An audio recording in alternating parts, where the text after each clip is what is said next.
এই সেই মহান পথপ্রদর্শক যে কিয়ামতের পূর্বে জুলুম দূর করে ইনসাফ প্রতিষ্ঠা করবে পুরো বিশ্বে। হযরত দাজ্জাল মুক্ত হয়ে গেছে। সমুদ্রের মাঝখানে এক রহস্যময় দ্বীপ, আর সেখানে শিকলে বন্দী এক ভয়ঙ্কর ব্যক্তি যে অপেক্ষা করছিল। রাসূলুল্লাহ সাল্লাল্লাহু আলাইহি ওয়াসাল্লাম বলেছেন, তার ফিতনা হবে দুনিয়ার সবচেয়ে বড় পরীক্ষা। আর হঠাৎ তার শিকল ভেঙে গেল, ফিতনার বাদশা মুক্ত হয়ে গেল।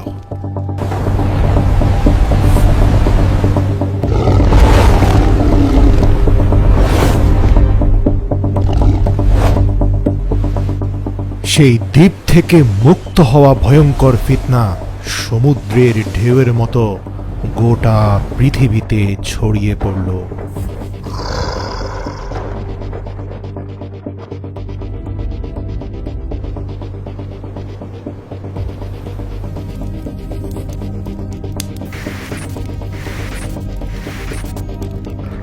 আর যখন দাজ্জাল বের হয়ে আসবে, তখন দুনিয়া বিশৃঙ্খলায় ডুবে যাবে। যুদ্ধ, হত্যা আর ফিতনা সবখানে ছড়িয়ে পড়বে। আমি তোমাদের রব, আমার হাতেই আছে জান্নাত আর জাহান্নাম।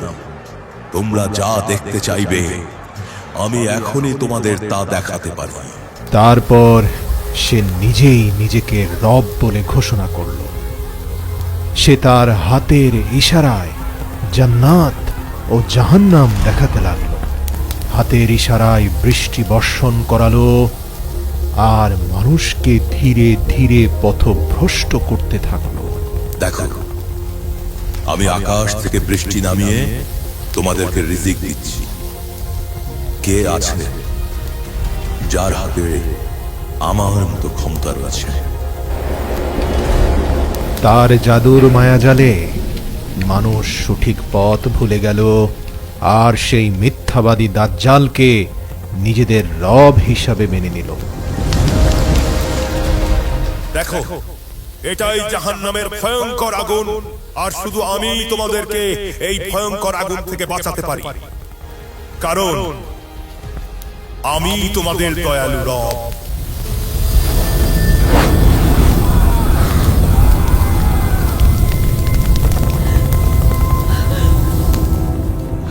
ফিতনার আগুন এতটাই প্রবল ছিল যে হাজার হাজার মানুষ তার মিথ্যা প্রতিশ্রুতির উপর ঈমান নিয়ে এলো।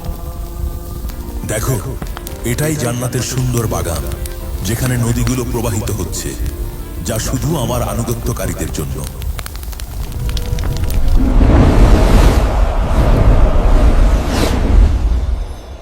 রাসূলুল্লাহ সাল্লাল্লাহু আলাইহি ওয়াসাল্লাম বলেছেন, তার সঙ্গে জান্নাত ও জাহান্নাম থাকবে, কিন্তু তার জান্নাত হবে বাস্তবে জাহান্নাম, আর জাহান্নাম হবে বাস্তবে জান্নাত। আমাদের রব দাজ্জাল, আমাদের রব দাজ্জাল, আমাদের রব দাজ্জাল, আমাদের রব দাজ্জাল, আমাদের রব দাজ্জাল, আমাদের রব দাজ্জাল, আমাদের রব দাজ্জাল। সারা পৃথিবী জুড়ে প্রশ্ন উঠতে শুরু করেছে, যদি এই ব্যক্তি সত্যিই দাজ্জাল হয়, তাহলে কি সেই মুহূর্ত এখন খুব কাছে, যার কথা নবী করিম সাল্লাল্লাহু আলাইহি ওয়াসাল্লাম বলেছেন? তবে কি ঈসা ইবনে মরিয়ম আলাইহিস সালামও খুব দ্রুতই দুনিয়াতে আগমন করতে যাচ্ছেন?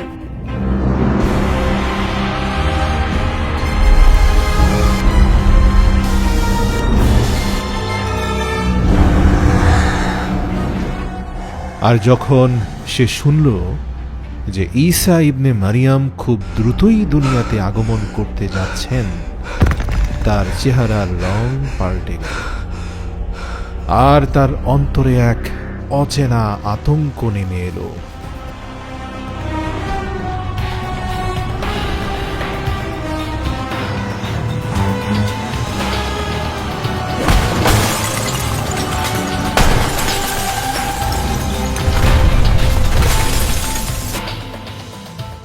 হযরত ঈসা আগমনের সংবাদ শুনে ভয় পেয়েছিস? তোর ধ্বংস অতি নিকটে।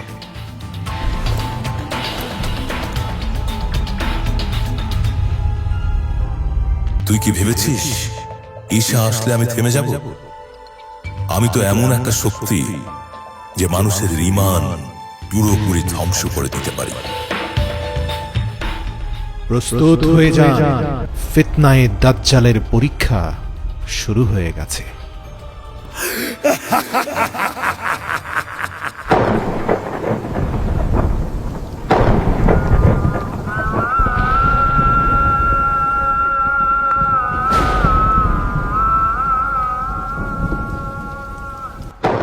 আর তারপর ঈসা ইবনে মারিয়াম আসমান থেকে দুনিয়াতে আগমন করলেন সাদা ঝকঝকে পোশাকে, আর তার চেহারা থেকে ফোঁটা ফোঁটা পানি ঝরছিল যা মুক্তোর মতো ঝলমল করছিল।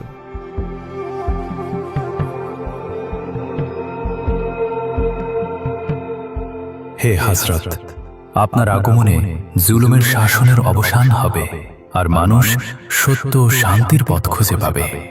যিনি মানুষকে হকের পথে নিয়ে যাবেন তিনি তো আপনি, হে ইমাম মাহদী। চলুন আমরা নামাজ আদায় করি। আলহামদুলিল্লাহি রাব্বিল আলামিন। হে আল্লাহ, তুমি রহমান, তুমি রহিম। মানব জাতির উপর তোমার নূর নাজিল করো, জুলুমের শাসনের অবসান ঘটাও, হক ও সত্যকে প্রতিষ্ঠিত করো। হিদায়াত ও ধৈর্যের নূর আমাদের অন্তরে ঢেলে দাও। ফিতনা ও মিথ্যাকে দূর করো আর দুনিয়াতে শান্তি ও ইনসাফ প্রতিষ্ঠিত করো। আর তারপর সবচেয়ে বড় যুদ্ধের সময় এসে গেল। ঈসা ইবনে মারিয়াম ও দাজ্জাল একই ময়দানে মুখোমুখি দাঁড়িয়ে আছে।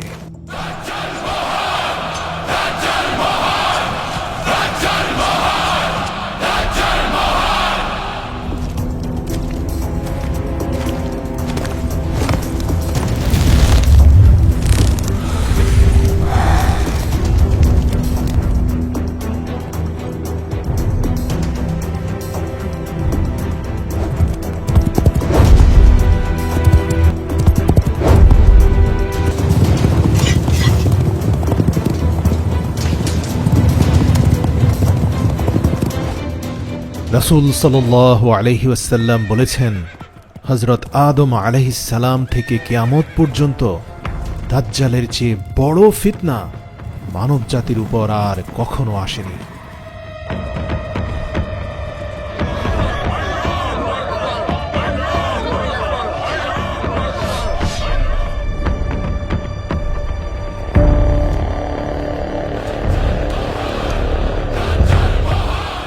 এগিয়ে চলো, রাজত্ব প্রতিষ্ঠা করো।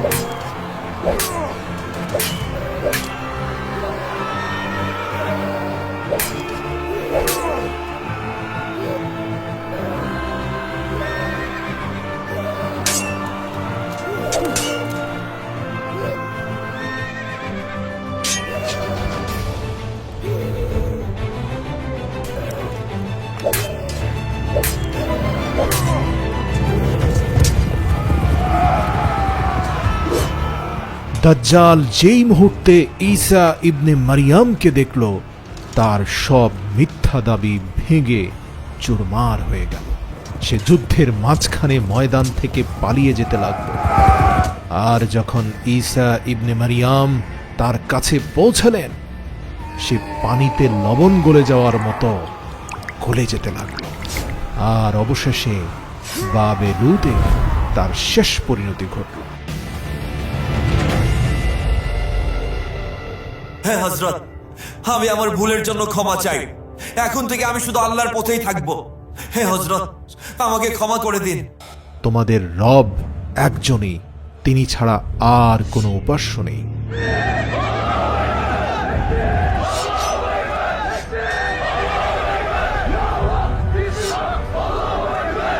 আলহামদুলিল্লাহ।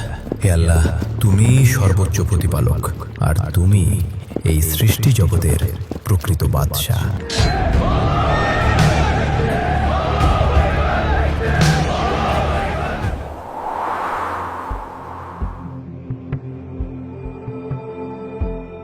এক ফেরেশতা ঈসা ইবনে মারিয়ামকে সংবাদ দিল, হে ঈসা ইবনে মরিয়ম, আল্লাহর পক্ষ থেকে এক বার্তা এসেছে, আর একটি নতুন ফিতনা আত্মপ্রকাশ করতে চলেছে।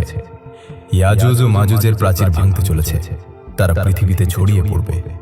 তাদের তুফান সব কিছু গ্রাস করে নেবে। হে মানুষ, সতর্ক হও, আল্লাহর বার্তা এসে গেছে। যে জাতির কথা তোমরা এতদিন ধরে শুনে এসেছো, ইয়াজুজ ও মাজুজ, তারা এখন বন্দী দশা থেকে মুক্ত হয়ে গেছে। আর তারা মানব জাতির সামনে নিয়ে আসছে এক নতুন ভয়াবহ পরীক্ষা। ভয় পেয়ে পালিয়ে যেও না, ঈমানকে বুকে ধারণ করে সামনে এগিয়ে চলো। পাহাড়গুলোই হবে তোমাদের জন্য আল্লাহর আশ্রয়। সবাই একসঙ্গে পাহাড়ের দিকে জড়ো হয়ে যাও।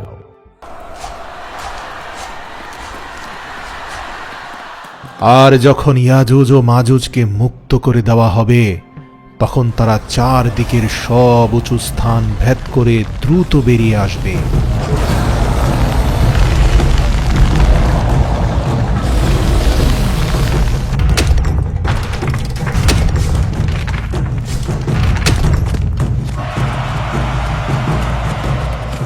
আর যখন সেই প্রাচীর ভেঙে পড়ল, ইয়াজুজ ও মাজুজ পাহাড় পর্বত থেকে নেমে এসে ঢেউয়ের মতো সারা দুনিয়াকে আচ্ছন্ন করে ফেলল। সব মানুষ দূর পাহাড়ে সমবেত হল বাইতুল মুকাদ্দাসের কাছাকাছি, আল্লাহর আশ্রয়ের ছায়াতলে।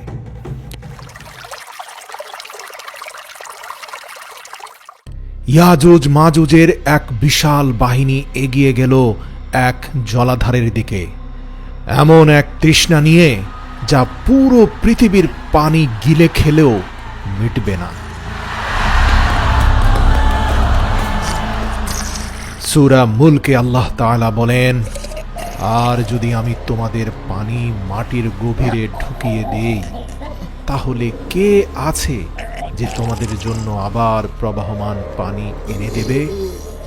এটাই ছিল সেই বাহিনী যারা জলাশয় পর্যন্ত শুকিয়ে দিয়েছিল, আর তাদের পেছনে পড়েছিল শুধু রুক্ষ শুকনো মাটি।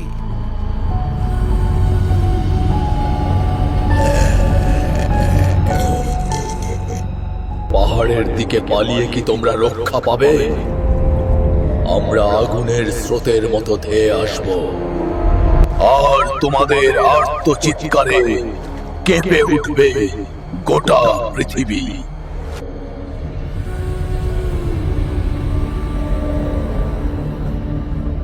হযরত, রক্ত পিপাসু ইয়াজুজ ও মাজুজের বাহিনী, তাদের হুঙ্কার, তাদের জুলুম চারদিকে প্রতিধ্বনিত হচ্ছে। হে আল্লাহ, তুমি রহমান, তুমি রহিম, তুমি ছাড়া আর কোনো শক্তি নেই। ইয়াজুজ ও মাজুজের জুলুম থেকে উম্মতে মুহাম্মদ সাল্লাল্লাহু আলাইহি ওয়াসাল্লামকে রক্ষা করো। নিজ কুদরতে তাদের ধ্বংস করে দাও, আর যারা হকের পথে অটল রয়েছে তাদের তোমার নিরাপদ আশ্রয় স্থান দাও।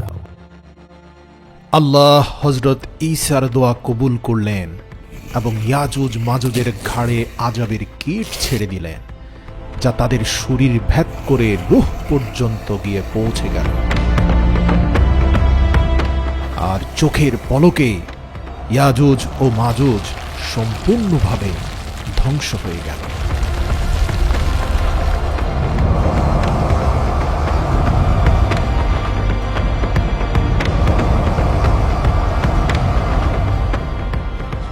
জমিনে পড়ে থাকা ইয়াজুজ মাজুজের দেহগুলো পৃথিবীকে নোংরা এবং দুর্গন্ধময় করে তুলল। এরপর আল্লাহ এক রহমতের প্রবল বৃষ্টি পাঠালেন, যা তাদের সব দুর্গন্ধ ক্ষতচিহ্ন মুছে দিয়ে দেহগুলোকে সমুদ্রের গভীরে ভাসিয়ে নিয়ে গেল।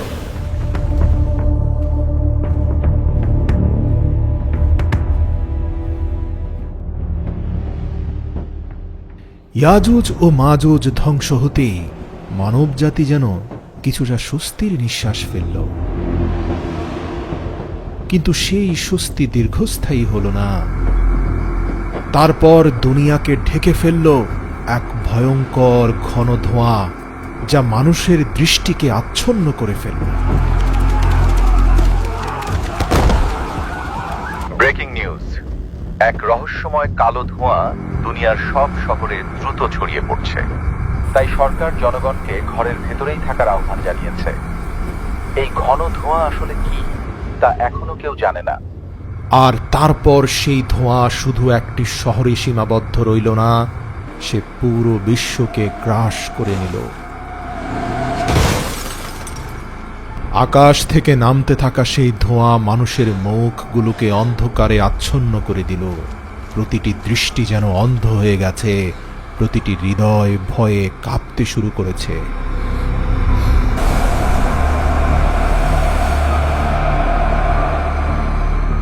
ঘন ধোঁয়ায় আচ্ছন্ন পুরো দুনিয়া। এটাই কি তবে কিয়ামতের সূচনা? আকাশ থেকে নেমে আসা সেই ধোঁয়া পৃথিবীকে গিলে খাচ্ছে। প্রতিটি নিঃশ্বাসে মিশে যাচ্ছে বিষ। কিন্তু না, এ তো কেবল শুরু। হায় আল্লাহ, এই সবই আমাদের কর্মের পরিণতি।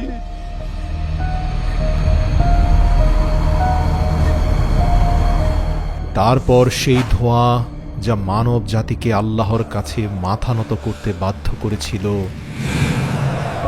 তা আল্লাহর হুকুমে ধীরে ধীরে সরে গেল। কিন্তু দুনিয়া মুখোমুখি হলো আরও এক ভয়ঙ্কর পরীক্ষার সামনে।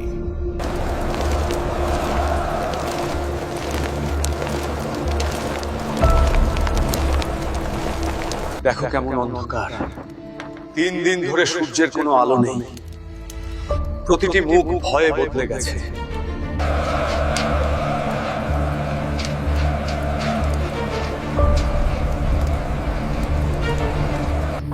হে আল্লাহ, তুমি আমাদের এই অন্ধকার আর জুলুম থেকে রক্ষা করো। হ্যাঁ, এটি কিয়ামতের সর্বশ্রেষ্ঠ লক্ষণ। সূর্য পূর্ব দিকে উঠা বন্ধ হয়ে গেল। দিন যেন থেমে গেল আর রাত ক্রমেই দীর্ঘ হতে থাকল।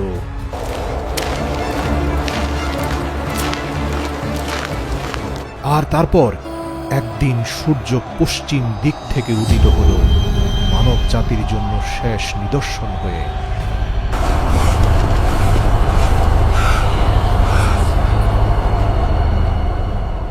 হায় আল্লাহ, একে একে রাসূল সাল্লাল্লাহু আলাইহি ওয়াসাল্লামের সব ভবিষ্যৎবাণী সত্য প্রমাণ হচ্ছে।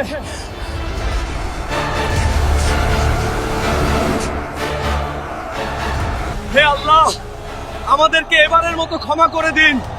আমরা তওবা করছি, আমরা আর গুনাহ করব না। রাসূল সাল্লাল্লাহু আলাইহি ওয়াসাল্লাম বলেছেন, কিয়ামতের নিকটবর্তী সময়ে 10টি বড় আলামত প্রকাশ পাবে। তার মধ্যে একটি হবে দাব্বাতুল আরদ।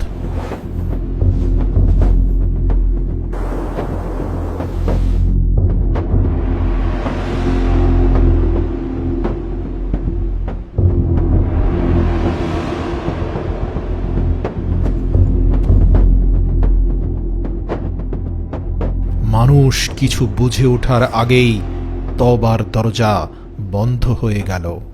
সেই সময় যে ঈমান আনবে তার ঈমান আর কবুল করা হবে না। হে মানুষ, তুমি কোথায় পালাচ্ছ? সত্য থেকে পালিয়ে কখনো বাঁচা যায় না। আমি আল্লাহর তরফ থেকে প্রেরিত সেই সত্তা, যে তোমাদের সামনে সত্য এবং মিথ্যার পার্থক্য স্পষ্ট করে দেব। আর যখন আল্লাহর হুকুম চূড়ান্তভাবে বাস্তবায়িত হলো, তখন পৃথিবীর বুক চিরে বেরিয়ে এলো দাব্বাতুল আরদ। সে মানুষের উদ্দেশ্যে বলল, তোমরা আল্লাহর নিদর্শনগুলোকে মিথ্যা বলে উড়িয়ে দিয়েছিলে, আর আজ সত্য তোমাদের সামনে দাঁড়িয়ে আছে। মানুষ তাকে দেখে ভয়ে পালাতে শুরু করলো, কিন্তু কেউই তার পাকড়াও থেকে রেহাই পেল না।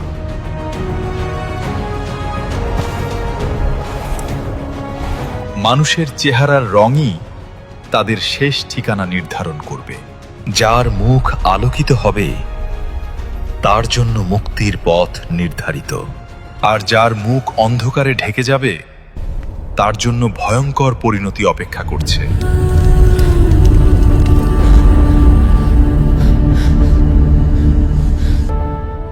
এবার তোমার পালা। লোকেরা ভয়ে নিজেদের দুই হাত তুলে ক্ষমা ও পরিত্রাণের আশায় কাঁদতে শুরু করল, কিন্তু তওবার দরজা পশ্চিম আকাশে সূর্য উদিত হওয়ার সাথে সাথেই বন্ধ হয়ে গেছে।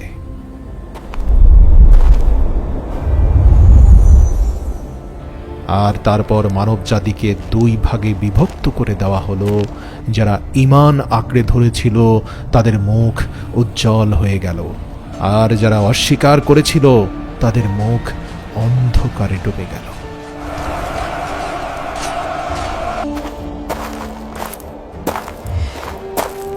আর যখন দাব্বাতুল আরদ তার দায়িত্ব শেষ করল, তখন আল্লাহর হুকুমে সে আবার মাটির ভেতর তলিয়ে গেল।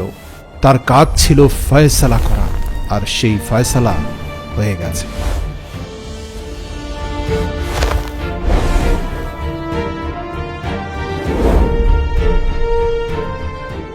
বাবা, তোমার কি হয়েছে?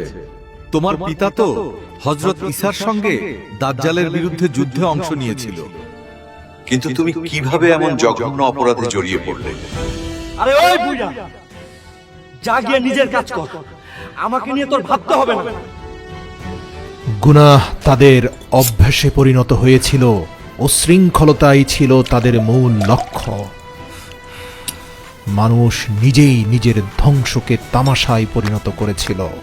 তারা ভেবেছিল পরীক্ষা শেষ হয়ে গেছে, কিন্তু আসল পরীক্ষা তো তখনই শুরু হলো। জমিন ফেটে যেতে লাগলো। প্রথমে পূর্ব দিকে একটি ভূমিকম্প শুরু হলো, তারপর আরেকটি পশ্চিমে, আর তৃতীয়টি আরবের ভূমিতে। এটাই সেই ভূমির গ্রাস যার কথা নবী সাল্লাল্লাহু আলাইহি ওয়াসাল্লাম আগেই বলে গিয়েছিলেন। এখন পর্যন্ত প্রায় 3টি স্থানে ভূমিতে বড় গর্ত হওয়ার ঘটনা ঘটেছে। কিয়ামত খুব সন্নিকটে। আর তারপর ইয়েমেনের ভূমি থেকে জ্বলে উঠল এক ভয়াল আগুন। এই আগুন আমাদেরকে তার নিজের দিকে ডাকছে। আমরা চললে সেও আমাদের সাথে চলে, আর আমরা থেমে গেলে সেও থেমে যায়। এমন আগুন যা মানুষকে তাড়াতে তাড়াতে একই গন্তব্যে জড়ো করতে লাগলো। কোনো রক্ষা নেই, কোথাও আশ্রয় নেই, শুধু আত্মার পরীক্ষা। আর এক নিঃশ্বাসেই সবকিছু বদলে গেল।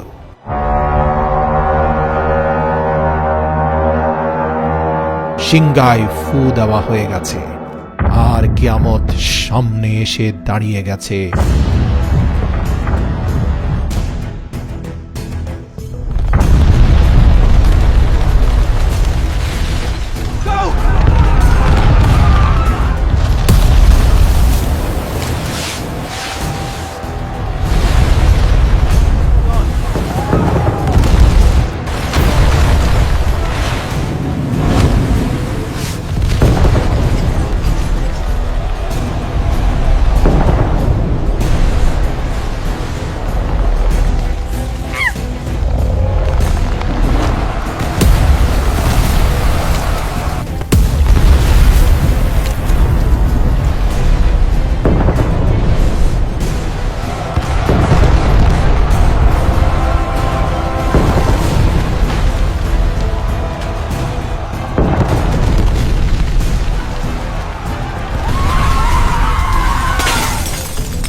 সূরা জুমারের ৬৭ নম্বর আয়াতে আল্লাহ বলেন, তারা আল্লাহকে তার প্রাপ্য মর্যাদা দেয়নি, অথচ কিয়ামতের দিন সমগ্র পৃথিবী থাকবে তার মুঠোয়, আর আসমান সমূহ ভাঁজ করা থাকবে তার ডান হাতে।